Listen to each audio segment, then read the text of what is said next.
Oh, hey, buddy, it's your old pal Scott, and this is Let's Talk Tabletop. Do you lose at wargaming? Do you lose more than you think you should? Do you want an answer other than just get good, noob? Well, I've got an answer for you, and it is surefire. Let's get into it.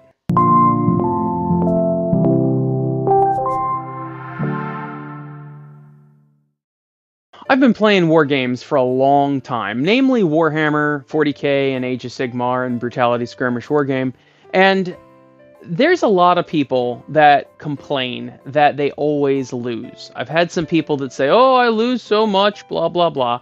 And of course, some of us roll worse than others. Some people are just cursed to roll poorly, right? And some of us are facing opponents that are taking very competitive tournament lists, and we are not really cut from the same fabric, and it's a bad matchup. So those are both possibilities why you may be losing too much.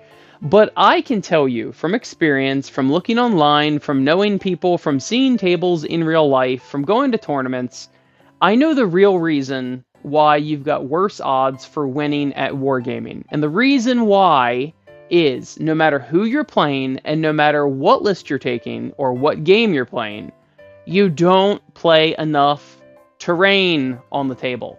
And that's going to sound stupid, right? Oh, Sky, what are you talking about? Oh, the terrain, blah, blah, blah. No, for real. I am known as the guy that loves too much terrain. And the reason why is that it creates very interesting choices to be made.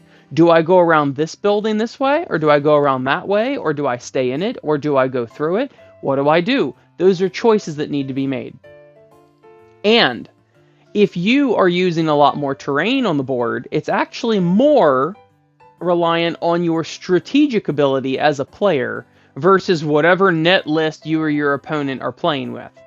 Even if you're playing with someone that really knows their stuff and is a really good strategist and bringing a nasty list, terrain helps even the battlefield, and the reason why is because you can hide behind things. You can stay out of line of sight. You can get cover. You can do things that will mitigate all of the nastiness they're putting to you. In most cases, they can't shoot what they can't see. You can create choke points. You can do all sorts of things that will actually put the battle in your favor if you play well. I've seen so many people use barren boards to play on. And if you think about that, let's go to the extreme. The best way to illustrate something a lot of times is to go to the extreme one way or extreme the other, right? So let's do the extreme. We're playing on a completely flat mat with no cover whatsoever.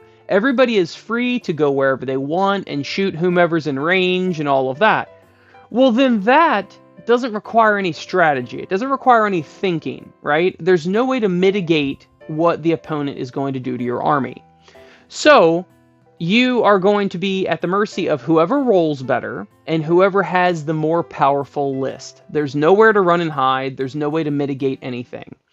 But if we go to the other extreme and the board is chock full of terrain, like how I like to set it up for Brutality, and for Warhammer, honestly, then you've got all sorts of places to hide and ways to mitigate the enemies. And I've learned that I am pretty good at strategy, but I really am not great at list building, like the competitive meta nonsense, right?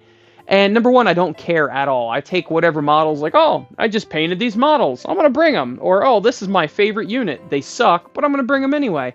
And oftentimes, when I'm playing more competitive players, it can be a rough time if there's not enough if there's not enough terrain on the board.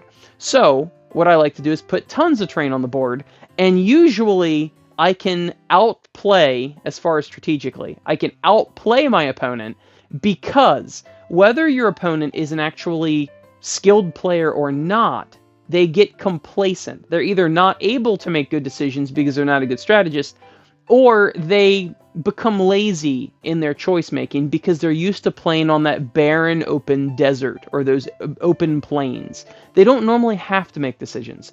So the best way to make a game much more interesting and much more balanced, no matter what the skill level, is to put more terrain on the board. Because oftentimes, they won't make the best decisions because either they're incapable of it or they're just completely out of practice. If everyone's used to playing on these barren tables, they don't have to make good choices. They just point, click, units die, and it's because they decided to take whatever the meta or the nastiness is. So, that is the simple solution.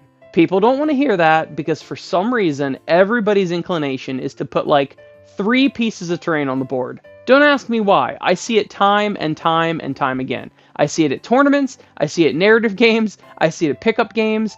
People will send pictures to me of playing Brutality, or they'll post them on the Facebook page, and they've got like 4 pieces of terrain on the board.